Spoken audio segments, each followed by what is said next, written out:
Well, it has been 1 week now since Corpus Christi voters said no to Proposition A, the measure they turned down by nearly 70%. That's right. It would have repurposed sales tax money and allocated it to seawall maintenance, park and road improvements, and efforts to attract more direct flights to our airport.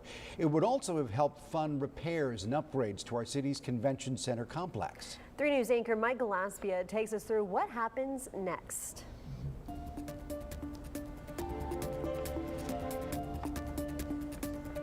So for Proposition A, I believe anyway, and others do as well, that the process worked as it should have. That's Corpus Christi City Manager Peter Zanoni speaking with the City Council today in the aftermath of last Tuesday's election. He acknowledged the failure of Prop A and admitted the need for a different path moving forward. Everybody here is smart enough to know that we need some additional input from the community, from our stakeholders. Obviously, the electorate was not in agreement with what we put forward, so we'll rework it and we'll bring it back. But bringing it back likely won't happen in 2024. It is a national election year with an understandably busy ballot in both the spring and the fall. Councilmember Mike Pusley expressed his disappointment that the project was not given the time it needed to gather support.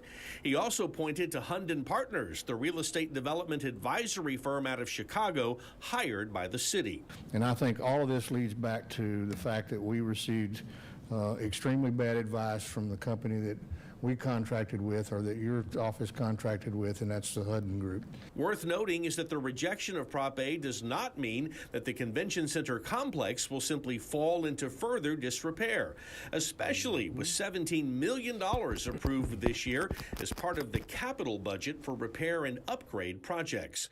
In fact, one other item on today's agenda called for purchasing 2 water-cooled chillers for the American Bank Center Arena at a total cost of around $3 million. Yeah, by the way, that motion to buy those 2 chillers, it actually passed this afternoon. Now, some other numbers for you tonight. Right at 25,000 people voted in Nueces County in this election. That's out of more than 211,000 who are registered to do so. Leslie, Rudy? All right, Mike, thank you so much for that report. Well, new at 6 there.